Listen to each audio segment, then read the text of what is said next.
Hey everyone, it's Peter Kerr from Daydream Nation, and today I've got a very special guest, Reb Beach from Winger. How are you, Reb? I'm great, Peter. How are you doing? I'm doing fine, doing fine.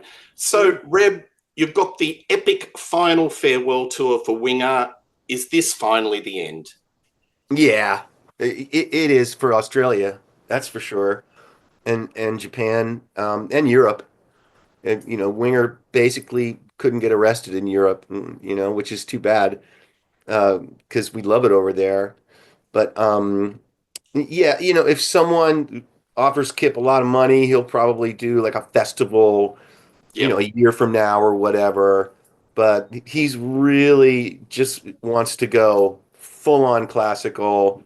He gets embarrassed if he messes up one note when he's singing this stuff.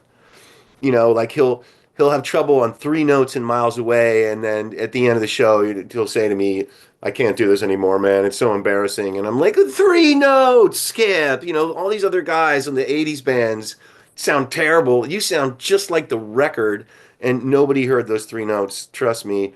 Um, but it's a lot of pressure on him to sing that stuff at his age, and he has to really work hard at keeping his throat in shape. And he'd rather just write uh, violins. absolutely. Now, there's so many great songs in Winger. How do you construct a set list for, say, a final tour?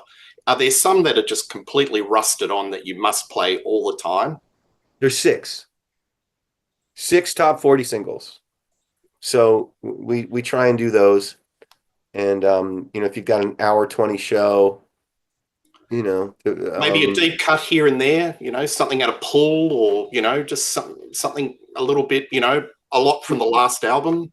we do Spell 'em Under, Junkyard Dog. Usually, if we have a detuned guitar, with the rental, it depends what you get when you rent. If Yep, they give you a guitar that's unplayable, which happens, then yep, you can't do Junkyard Dog. yep. Sometimes that, has that's a factor in if you're going to play it or not. Um, we don't have a set list for Australia yet, but I guarantee you'll be happy.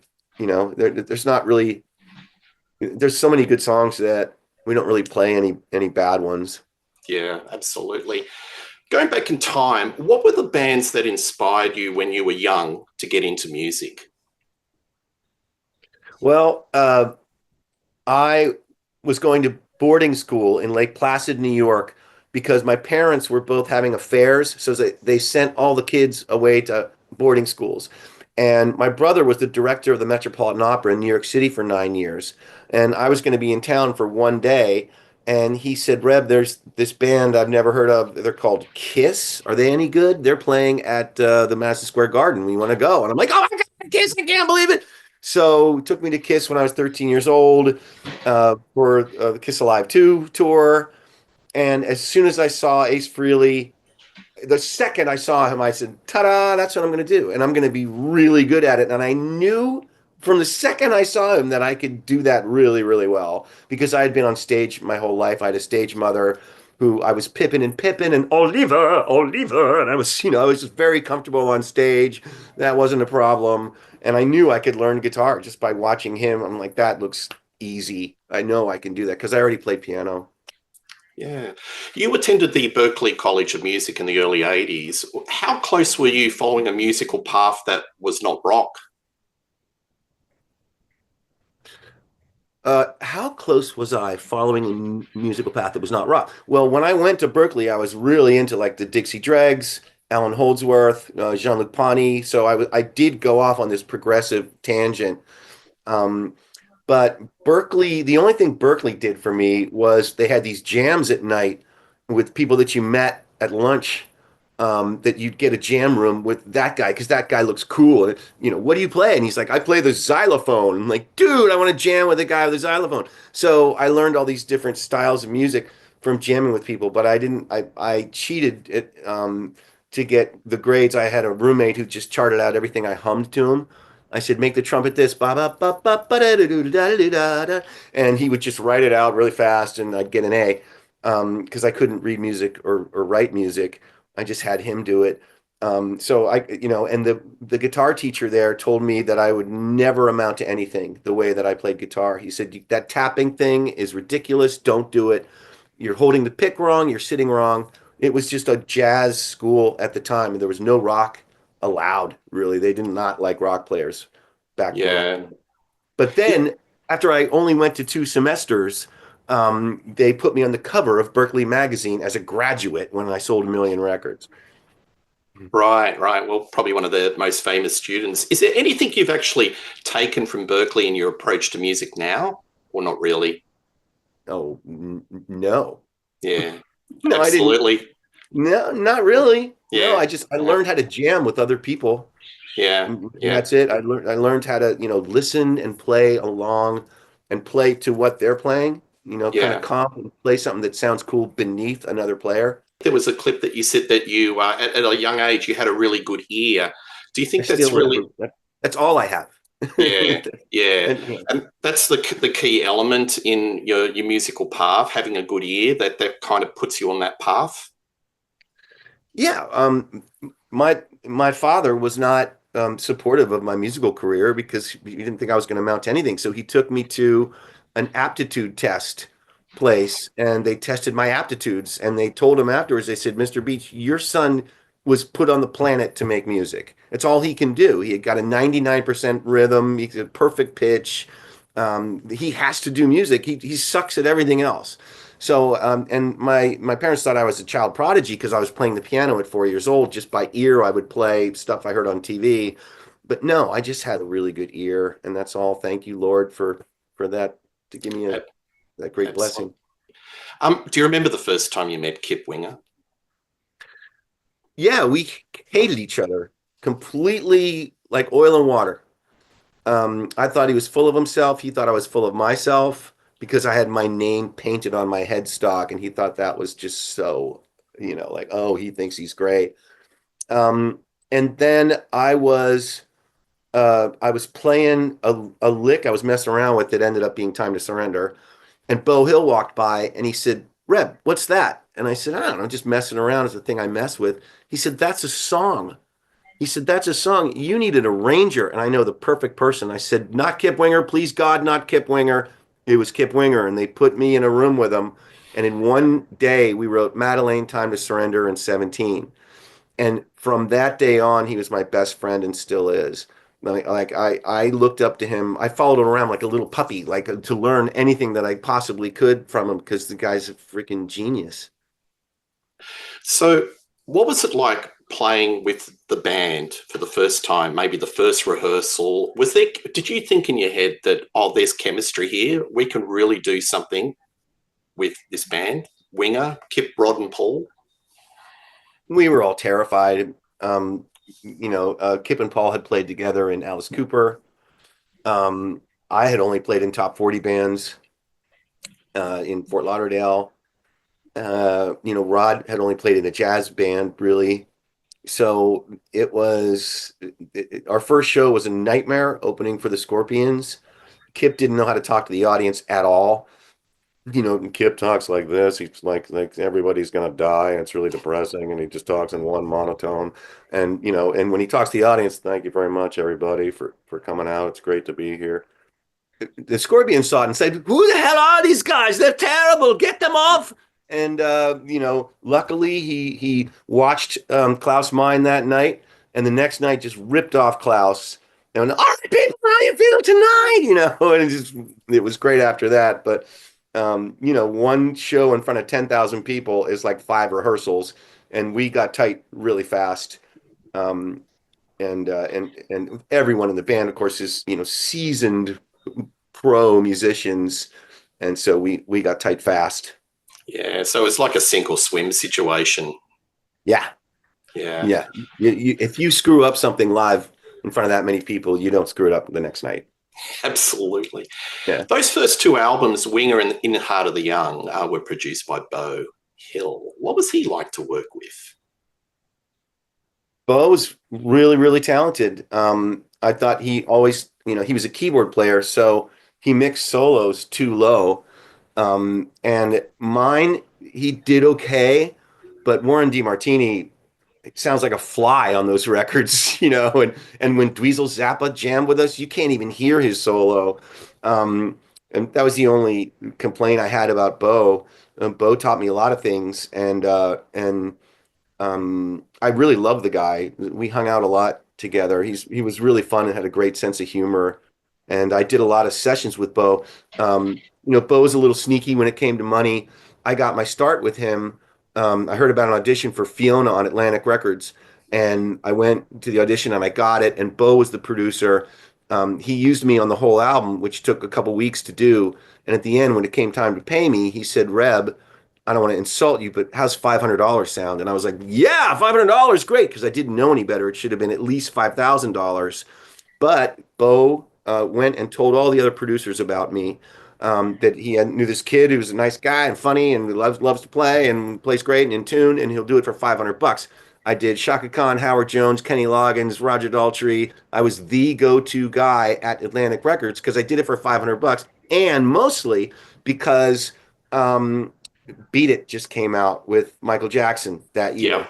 Yeah. And so all the big artists wanted a Van Halen solo, and I was a kid that could do it. And I eventually, of course, learned that there's a thing called a union, and I got scale, after a couple weeks of realizing I was getting ripped off. Recording those albums, was it a long process? Was it long drawn out, or your memory is it was pretty quick to record and with Beau? Well, are you talking about Winger Records? Yeah, the Winger records, the first two Winger Records were fast because we had the demos, which you can buy, Mm. which sound just like the record, really. The record's just, bigger drum sounds. It's not a drum machine. It actually is a drum machine. It's Rod playing drums, and then they went over all the drum sounds with like Def Leppard drums that they had sampled, and samples that you got. But it took like a week just to lay drums over his drums, and Rod was pissed because actually they missed some of the hits, some of the ghost strokes that Rod didn't didn't make the computer, wasn't loud enough for it. So anyway, that's something. It's not about. It's not interesting, but No, no, no. That's really interesting. he was Look, pissed. these songs on the first two Winger albums are very hooky. Do hooks come naturally, or did the band have to really work on them? No, hooks. I'm all about hooks. I've always been always. I listened to. I grew up with yacht rock. Those were all my favorite songs. And my mom listened to music in the station wagon all day long. Everywhere we drove, there'd be great 70s songs on, that I'd sing along with. And in my writing, I always make sure there's a chorus, big time chorus to sing along. So that was very important for Winger right away. Hooks are everything. So Hooks are everything. yeah, Madeline 17, Headed for a Heartbreak. They were really getting some serious radio traction, but out of those songs, 17 seems to live on. And look, for example, I was in a Nashville dive bar with my wife, and there was a country and western singer singing 17. It's just, I've heard that song in the most unexpected places, Reb. Why does this song seem to resonate to this day? Well, I didn't know that was the case. I think in the last few years, some people have given us some crap for it, Yeah, that's because of another the lyrical question. content. Yeah. Oh, that's another question. Yeah. I mean, back then it was okay. I mean, the Beatles had, she was just 17, you know what I mean? And, you're 16, you're beautiful and you're mine. And, listen to Mm. Christine 16 by Kiss. That's way worse. He's talking about her. When you came out of school that day, baby, I never talked to girls your age, but anyway, yeah, so it was not a big deal back in 1989, but now that everything's the way it is, what the hell? It was a long, long time ago. Um, so it's interesting that hear a southern, or a country guy going, she's only 17, Yeah. my A daddy's lot of people love that song. It seems to be like a bit of a crowd favorite, and probably is a little bit misunderstood, wouldn't you think? We'll try and play it, for the people that go like, Winger, they're just posers and everything. Let's see you play 17. It's much harder to play than it sounds. And I love that funky verse. I remember coming up with that. Um, it's actually a pretty cool pop song in that it's very progressive yet very melodic and radio friendly. Yeah. So Winger were classified with a lot of bands called hair metal, but listening to your albums, there's a lot of things going on. You've got unusual time signatures, different arrangements. Secretly, did the band really want to be like a hard rock Steely Dan or a Toto? Um, I mean, I'm a huge Steely Dan fan and love Toto. I mean, if you see our band and if you don't know about Winger and you come to see our band, I don't think it's a stretch to say that Winger's kind of like a heavier Toto. Yep. I mean, I'm not going to say we are as good as Toto because I just saw them and they're insane. But that's what it's like. It's like some really, really superior musicians playing some heavy riffs. It's very tight, big vocals. It's very, very cool. Um, so were we aiming for that?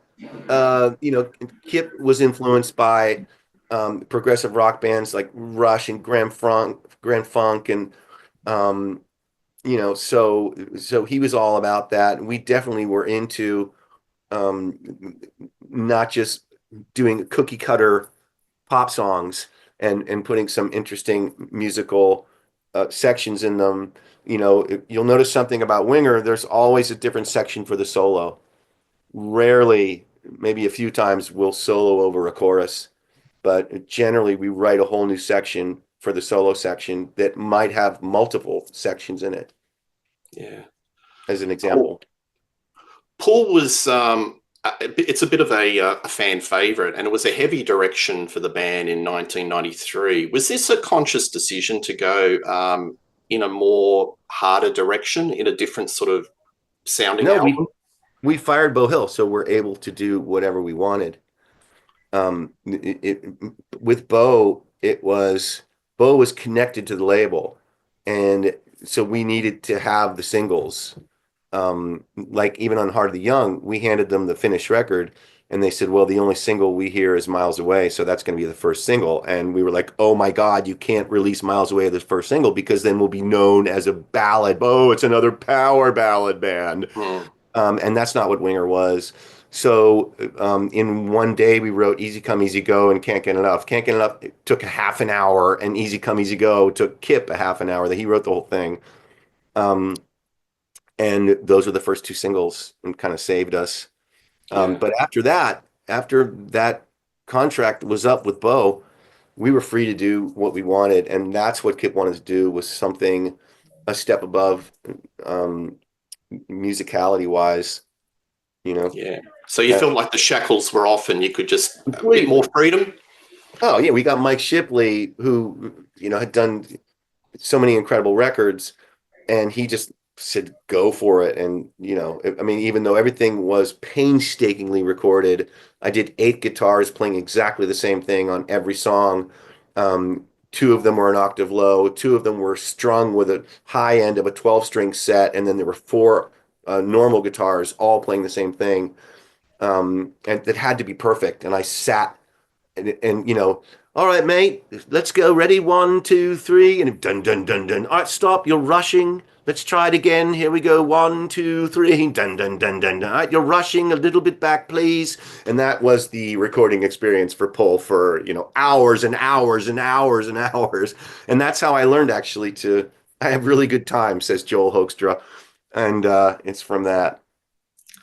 Are you a one take guy, Reb, or you don't mind going through the process again and again and again? You talking about soloing? Oh, no, no, just in the recording process. Yeah, yeah. I'm as good as you're going to get for playing rhythm on a Yep. song. Yep. So that's a rock song.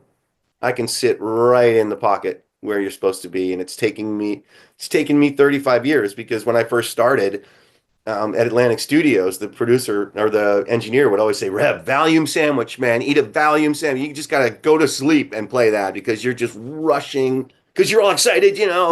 And guitar players tend to rush. So I had to really work at that. But now I listen to the kick drum I put up the click. People think I'm nuts. I'm like, give me click, click, click, click, and I sit right back on the click.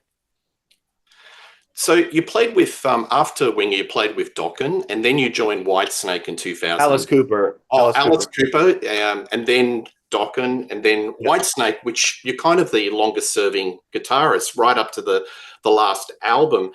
Was that the Longest ultimate serving member. longest serving member? Okay, But the so 46th member of the band. 46th member of the band. and the Deep Purple family tree is like this, isn't it? I know, it's amazing. It's just amazing. Was this the ultimate dream gig for you to Yeah, work it's with the David ultimate Coverdale? gig for a guitar player. Funny enough, I auditioned for Hall and Oates a month before that, and I didn't get it because I was really nervous and I didn't read music. And I learned it by ear, and they said this chord, that's the right chord, but you're playing in the wrong place. Got to play it up here. And I'm like, I don't know that chord. I got to learn it, and so I didn't get it. But thank God I didn't get it. I got Whitesnake, and a year later, I saw all those guys in the Hall and Oates band, and they said, "You're so lucky you got that gig. This gig is so boring. You're a rich girl, and it's just all happy little playtime. There's barely any solos.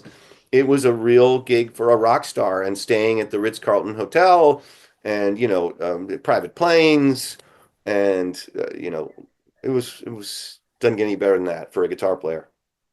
Did it take a while to adjust working with Doug Aldridge because you're a part of a duo? I've interviewed Doug, and he's got an interesting take. It took a little bit to sort of get into that sort of groove. What's your perspective in working with Doug initially? I mean, it was Doug's gig. Doug got it before I did. He was the music director. He chose who did solos. He got all the good solos because he was the Sykes guy. I was the Steve Vai guy. So if it was a boring blues solo, I got it. And if it was the awesome Sykes solo, he was obviously the guy to do that with his Les Paul and blonde hair, and he can do that stuff. So it worked out that way for a while, and the spotlight was on him. It's funny, when I first got the gig, David said, "Now, Rebel, would you mind if you're going to be stage right?" And I'm like, "I don't know, what's the difference?" "Well, the difference is you'd be on my right instead of my left." And I'm like, "Oh, well, if that's the difference, then fine." "No, that's not the difference. The stage left place is the star place, because on stage right is the guitar and bass player. So we're kind of together, but the one guy, oh, with all the spotlights, there's only two. So one was on Doug, one was on me. Um, that's how it was. And I didn't mind it. I would have played behind the amps. I was just happy to be in Whitesnake. Yeah, absolutely.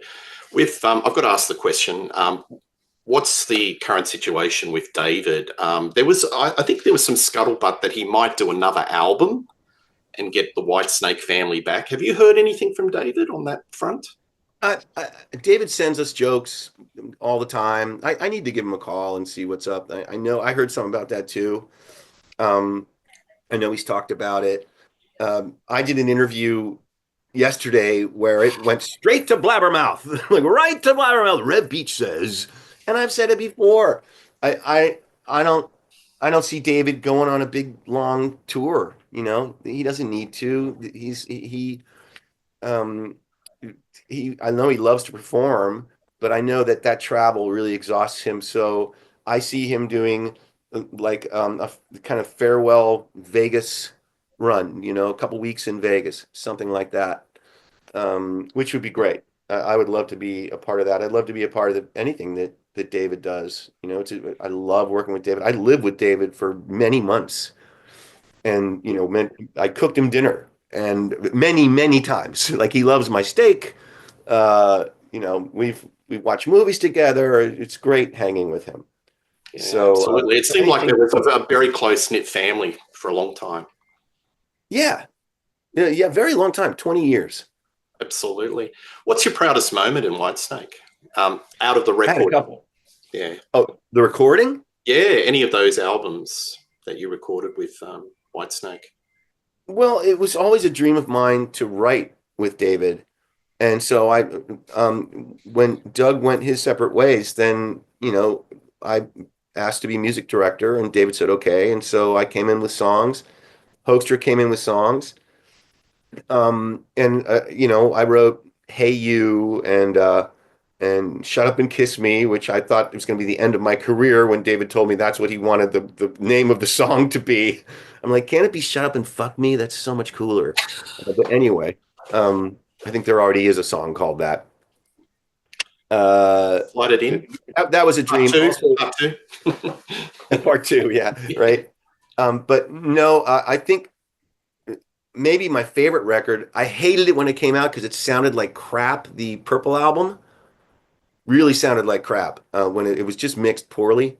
But they got a new remix on it that just came out maybe a year ago. Yeah, beefed it Uh, up. Chris Collier mixed Mm, it.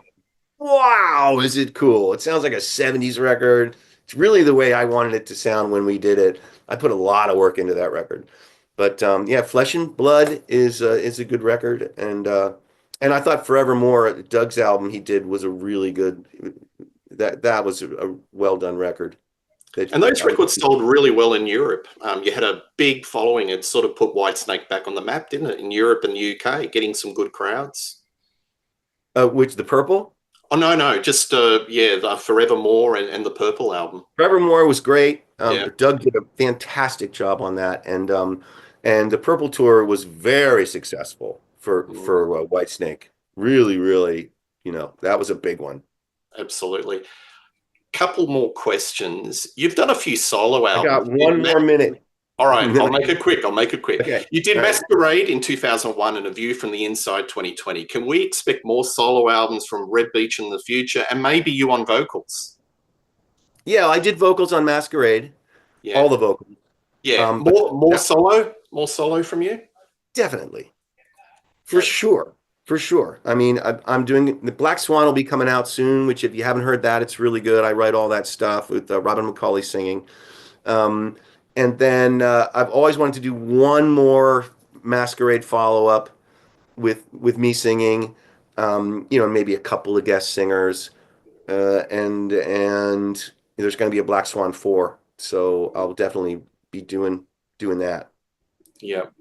So with this current run of the farewell tour for Winger, which you're going to be playing Australia, all the cities, is there a date set in the mind that there may be a final venue, just to have some sort of a final celebration, a la like Kiss? I can't mention that right now. I can't. I You're can't not going to say. give me. You're not going to give me the scoop. No, I can't. I can't. I have a big mouth, In and your I'm not allowed arm. to say that. I'm not allowed to say that. But there is something in mind, is there? You can tell me that. Yeah, there may be a gig that we're working on that may happen at the you know at the end of the summer. Fantastic. Red Beach, it's been a pleasure being on Rock Daydream Nation. Folks, check out Winger. They're playing all the shows, Sydney, Melbourne, Perth, Adelaide. This would be your third time to Australia by my counts. I think you I don't were know. I went with Alice. I went with Whitesnake.